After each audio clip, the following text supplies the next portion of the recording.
Hey everyone, thank you for joining me again this week for Sunday School. We've been in Unit 1 of our lessons, the story of the Old Testament. So basically we've been going through a lot of the major stories that are part of the Old Testament. Today's lesson is Lesson 5 and the title is Wisdom from God. And this whole lesson is going to focus on wisdom. Many of our scriptures will come out of Job, Psalms, Proverbs, and Ecclesiastes, and these are books in the Bible that are known as the books of wisdom. So we are going to be starting in section 1, which is called the source of true wisdom. Our golden text for this lesson, I want to read that first. Our golden text is out of Proverbs chapter 9 and verse 10. It says, "The fear of the Lord is the beginning of wisdom, and the knowledge of the holy is understanding." And this is a powerful verse, and it kind of sums up this entire lesson.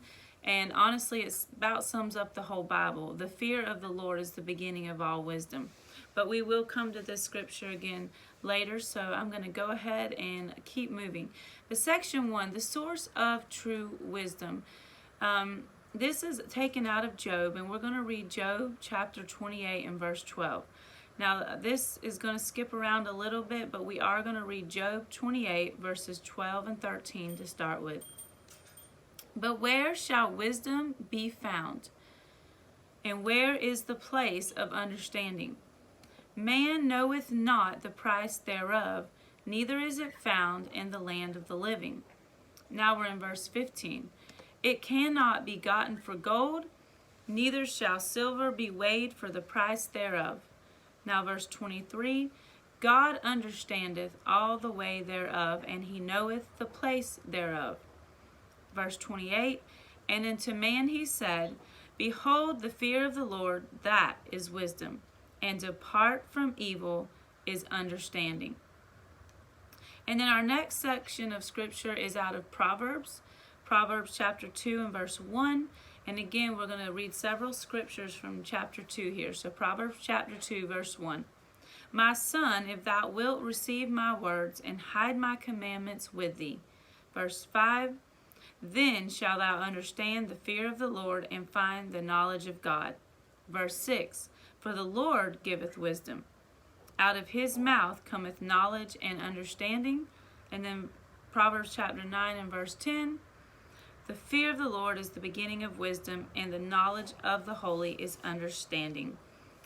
You know, as we read that, the first setting of scripture in Job, this is when Job is declaring wisdom, and he says wisdom seems out of reach, and that's what he's kind of describing through the first part of Job 28. He's saying, where can wisdom be found? Where is its place of understanding? He says wisdom just seems to be something that's out of reach here.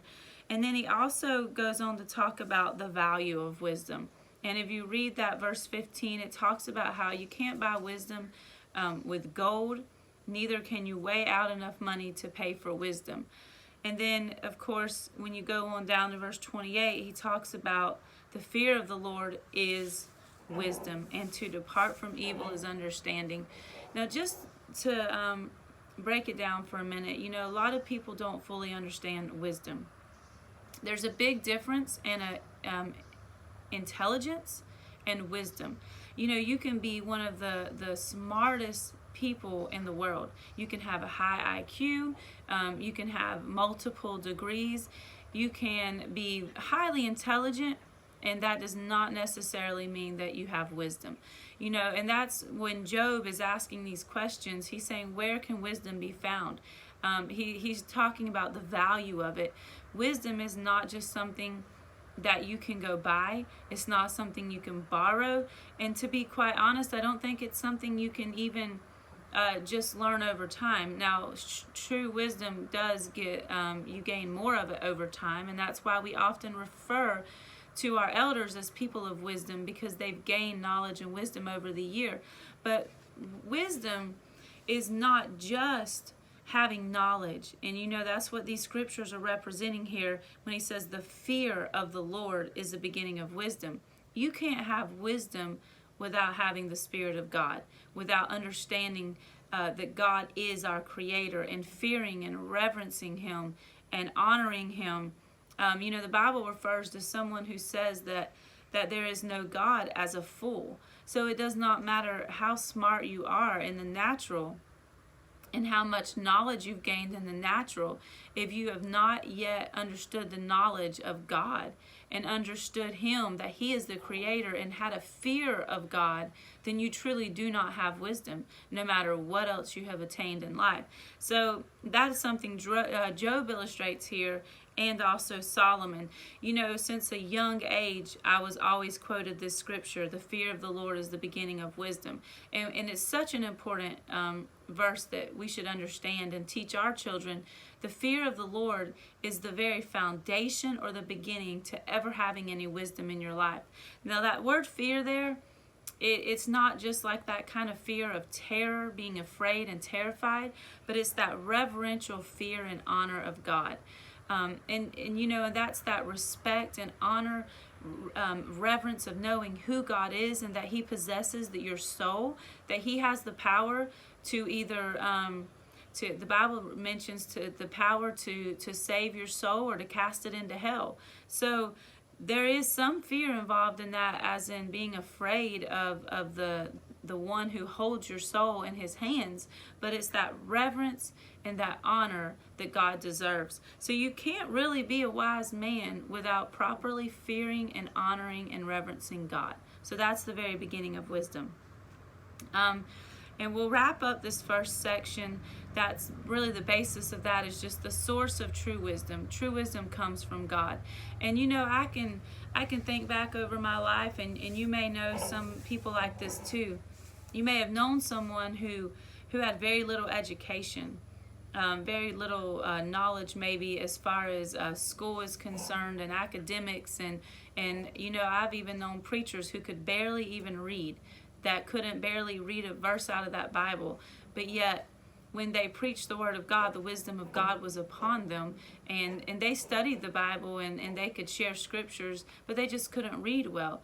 There are many people who have true wisdom because of their relationship with God and their fear of God, even though they may not be someone that earthly people might consider a very intelligent person. So that wisdom is something we all need to pray for and seek to get closer to God, to have more wisdom. You're not going to get more wisdom just by reading books, just by studying the Bible.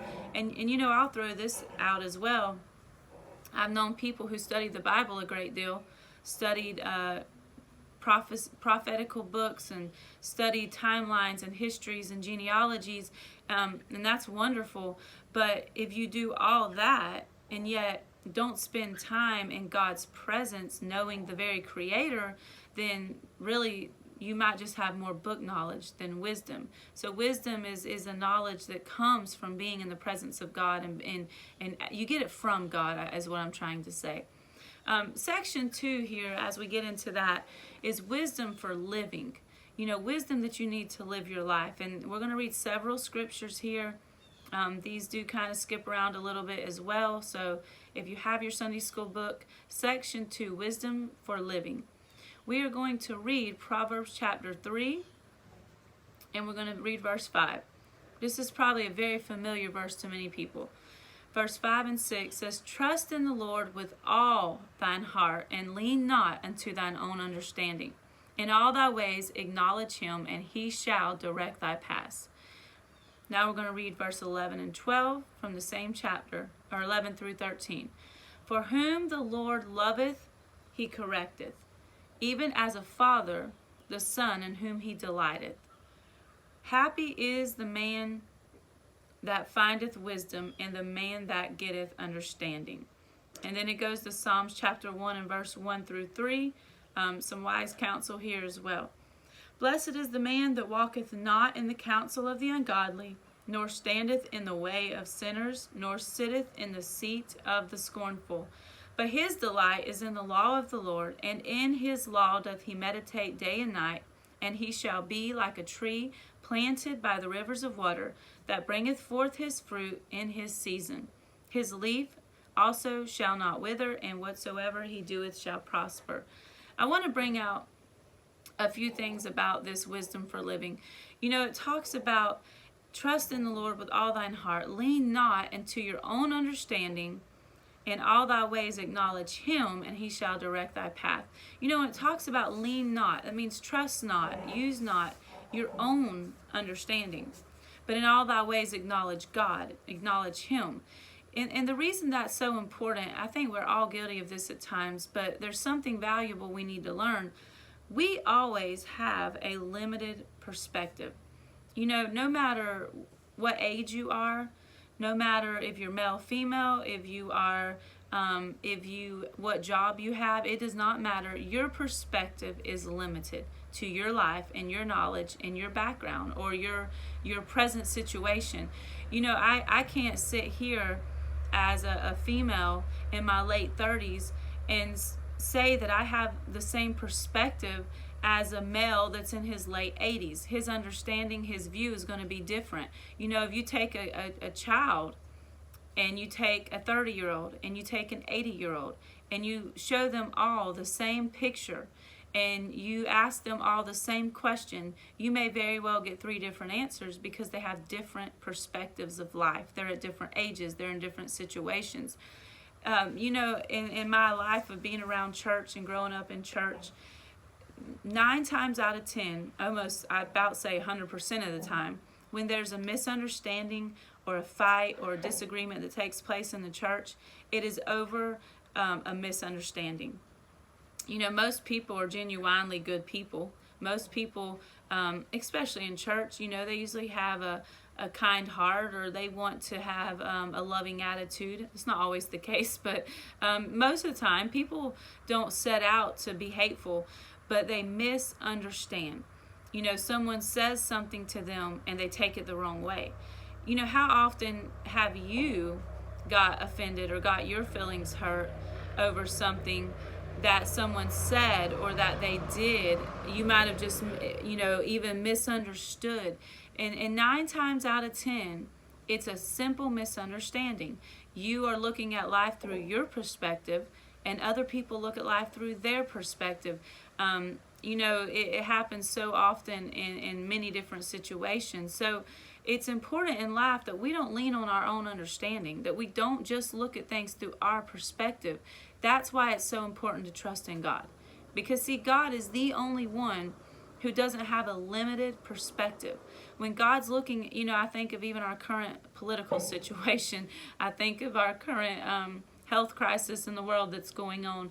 Any situation in life that you apply, God has the all-knowing perspective. He knows the beginning of the situation. He knows the end of the situation. He knows everyone's thoughts. He knows everyone's hearts. He knows their feelings. He knows their moods. He knows their opinions. God is the only one who has that all-knowing perspective.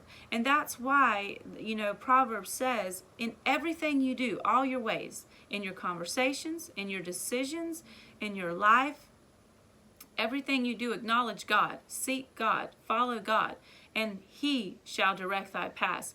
You know, I don't know about you, but I don't trust myself to make big decisions. I need God's help. I might make a decision emotionally. I might make a decision financially when God's wanting me to make a decision based on His will or faith.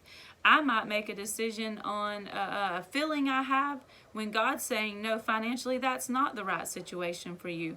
In everything we do, we need to acknowledge God, seek God, and let Him direct our paths. And by doing that, it's true wisdom. And that's wisdom for living a life. You want to live a life of being happy? It's a life where you have sought God in your financial decisions. It's a life where you have sought God on your spiritual decisions. It's a life where you have sought God on your personal decisions. You know, we can talk about everything from relationships to friendships to where you attend church to the jobs that you have, the cars that you buy, anything you do in life. It is of the utmost importance to have a life that is just a blessed, peaceful life, is to seek God and His direction. Because, see, what I think in my mind and my perspective could be totally off. So that's what Proverbs is teaching us here. And you notice that verse 13 said, happy is the man that findeth wisdom, and the man that getteth understanding. When you have wisdom and understanding, you will be happy in life, because you have sought God, you have put him first. Because see, wisdom will teach you to put God first. And you know, no matter what you're trying to do in life, if you don't have that simple wisdom, the fear of the Lord is the beginning of wisdom, to fear God, honor God, and put him first, you won't ever really find true happiness in life. You always feel like something is missing, something is spinning, but never quite there. So all that ties together. And then in Psalms here, just to sum this section up, in Psalms, it speaks of blessed is the man that walketh not in the counsel of the ungodly. And I just want to point out a few things about this section. Notice this man is walking in the counsel of the ungodly. Okay, he's walking with those that are not giving godly counsel. At first he's walking, but then it says, nor standeth in the way of sinners. Now, when you're walking and you are talking to people, when you want to get deeper in conversation, what do? You stop and you stand. And you know, in the spiritual, if you look at this man in Psalms chapter 1, you'll see a progression. Because at first the man's walking in the counsel of the ungodly. But then he stands in the way of sinners. He stands, he's lingering there in the ways of sinners. But then notice the last thing, nor sitteth in the seat of the scornful. And Psalms is teaching us you're blessed if you don't do these things. Because if you're walking in the counsel of the ungodly, then you're standing in the way of sinners. Next thing you know, you're sitting. You are staying a while. You have progressed from just walking and moving past to standing still and now sitting in the seat of the scornful. It's a progression of falling into sin here. But he goes on in verse 2 to say, but his delight is in the law of the Lord, and in his law doth he meditate day and night. And I love verse 3. This man shall be like a tree planted by the rivers of water, that bringeth forth his fruit in his season. His leaf shall not wither, and whatsoever he doeth shall prosper. So to be blessed and have true wisdom in your life and true blessings in your life is to not follow after and to stand and walk and sit with the ungodly and the sinner. Yes, we love them and we show kindness to them, but he teaches us to delight in the law of the Lord and to meditate in the law of the Lord day and night. And that's how we can truly have that wisdom for living a life that's pleasing to God and blessed. I'm going to now go to section 3. And this last section is called the goal to true wisdom. To have true wisdom, the goal of it. And this is I'm going to read several scriptures here out of Ecclesiastes chapter 7. They only had in the lesson verse 11 and 12, but I am going to actually read a little more than that because there's so much here I think is important. So Ecclesiastes chapter 7, we're going to begin in verse 1. It says, a good name is better than precious ointment, and the day of death is better than the day of one's birth. Verse 2 says, it's better to go to the house of mourning than to go to the house of feasting, for that is the end of all men, and the living will lay it to his heart. Sorrow, now this sounds really strange. Listen to verse 3. Sorrow is better than laughter, for by the sadness of the countenance the heart is made better. You know, I just want to stop with those 3 scriptures before we go any further, because there's a lot of importance to be gained from this. As we read through Ecclesiastes chapter 1 or chapter 7, they all sound like things that we dislike as people, things that we do not enjoy at all. You know, first he mentions that the day of death is better than birth. Now, is that how we live? You know, most of the time, do we celebrate death more than birth? No, we tend to do the opposite. We celebrate the birth of a life, of a baby, and we mourn death. And he said it's better to go to the house of mourning. It's better to mourn than feast, because he says that is the end of all men, and the living will lay it to his heart. What he's saying is everyone's life will end in the day of death, and mourning will happen. But he says through mourning, the living will lay it to his heart. What happens through death and through funerals? Those that are alive, generally they begin to examine themselves, and they begin to seek their own heart and to think about eternity. So death and mourning actually cause people to search their souls and to sometimes realize their need for God. So he's letting us know that sometimes these things are better than even mourning or even joy and laughter. And he goes on to say sorrow is better than laughter. For by the sadness of the countenance, the heart is made better. So while none of us would say we love sorrow or mourning or the day of death, there's a lot of benefit that actually come from those things. And that's what he's teaching us here, that sometimes it's good for our heart to have a little sorrow or sadness. It helps us to improve ourselves in our walk with God, and to realize that this life is fleeting, but that eternity is forever. And it helps us to search our soul, and in that it's more valuable. Now let's go on down to verse 4.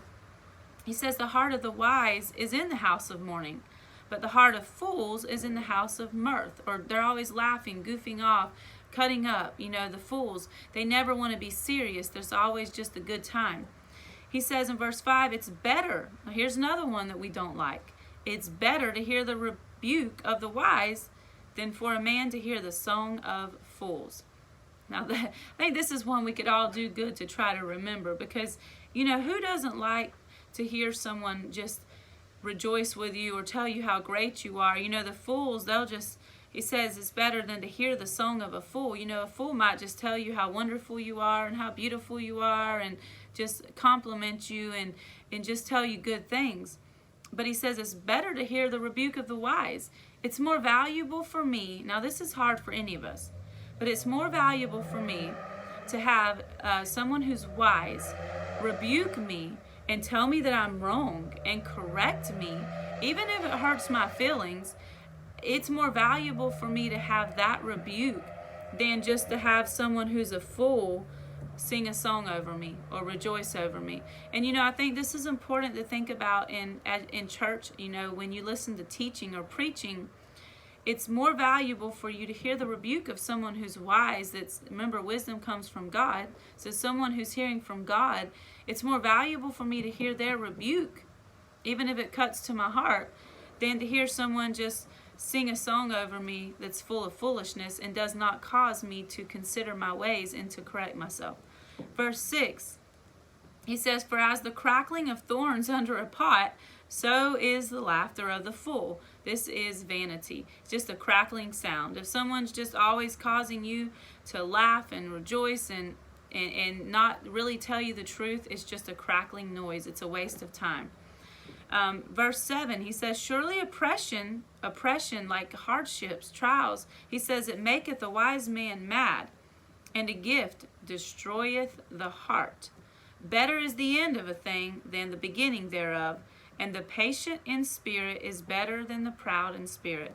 Be not hasty or quick in thy spirit to be angry, for anger resteth in the bosom of fools. So through all these scriptures here, he's described a lot of things that most of us dislike, sorrow and mourning and oppression. But he's telling us the benefit of all of those things and how important they are to our lives. And I'm going to just now close up with the scriptures they give us in verse 11, 12, and we're going to read those. So in Ecclesiastes 7, in verse 11 and 12, he says, wisdom is good with an inheritance, and by it there is profit to them that see the sun. For wisdom is a defense, and money is a defense, but the excellency of knowledge is that wisdom giveth life to them that have it. Now, and when he talks about here a defense, that means like a shadow or a shade. And he's saying, wisdom, it is a defense. It's a shade, a covering for you. Money, it can be a defense for you. It can be a shade, a covering sometimes. But he's saying none of that is eternal. Even wisdom, even though we've just spent this whole lesson talking about the importance of wisdom, in the end, wisdom has value, but it means nothing if you try to separate it from God. If you don't have a relationship with God, it's worthless. All through Ecclesiastes, you'll see where he says that this is vanity. All things are vanity but God and what you do for God. So you truly can't, in my opinion, you can't have wisdom without God. But he's saying even if you was to have wisdom or money without God, those things are nothing. They're vanity. So, and I like when he said wisdom is good with an inheritance. Wisdom is a great thing, but it's even better when it's passed down as an inheritance to your children and your grandchildren. And if all the things, if you pass down to your children and grandchildren, money and possessions, land, houses, that's okay, but those things will only do so much. How much more important is it for you to pass down a godly wisdom and a godly heritage to your children and grandchildren? That has much more value. And then he wraps up this section here, and I would say this whole lesson, with this one verse we're going to close with in Ecclesiastes chapter 12 and verse 13. It says, "Let us hear the conclusion or the end of the whole matter. Fear God, keep his commandments, for this is the whole duty of man." I mean, this just sums up the whole Bible right here. He's saying the conclusion, the end. Now you got to consider Solomon saying this. We're talking about Solomon, who had everything he ever wanted. The man was rich. The man had wisdom. He had extravagance. He had the kingdom united under him. He was a king. He was royal. He had servants. He had animals. The man was a highly blessed man. But he said, listen to the end of the whole matter. Of all the wisdom Solomon had, he wrapped it up in this one statement. He said, fear God. Remember, fear of God is the beginning of wisdom. We talked about that. Keep his commandments, for this is the whole duty of man. We do a lot of things in life every day, and they're important. We have to work. Our kids have to do schoolwork. We have to keep our houses clean. We have to mow our yards. We have to clean our cars. I mean, there's all kinds of things. We could go on and on and on that we have to do every day. But he said the whole duty of man, our most important duty out of everything we do, is to fear God and keep his commandments. And it doesn't matter what else you are doing in life, you need to ask yourself this question: are you doing those most important things? Do you fear God? To even have just the beginning of wisdom, you have to fear God, and then keep his commandments. And if you say, oh, I fear God, I know many people that they do know enough about God to reverence him, or to know that he's real, to have somewhat of a fear or respect for him. But if you truly fear and reverence God the way you should, you're going to serve him, because you know that he can cast your soul into hell. And if you truly have a knowledge of hell, you would fear God enough to serve him. You would fear God enough to obey him and keep his commandments, which is what he's mentioned here. So let us hear the conclusion of the whole matter, he said. Fear God, keep his commandments. This is your whole duty of man. And I'm going to end with that. I know this lesson's been a little different. It was a little harder to share. It kind of skipped around a little bit, but I encourage you to study through your lesson and read these scriptures in their full chapters. Biblical wisdom, it says in the final section, is not calculated by diplomas or degrees we have completed or the books we've read on a subject. Wisdom is not just common sense or self-reliance. Wisdom is first and foremost a fear of the Lord and reverencing him. So I encourage you, as we wrap this up today, to examine yourself and ask yourself, do you have that godly fear and reverence that is the very beginning to even start to have true wisdom?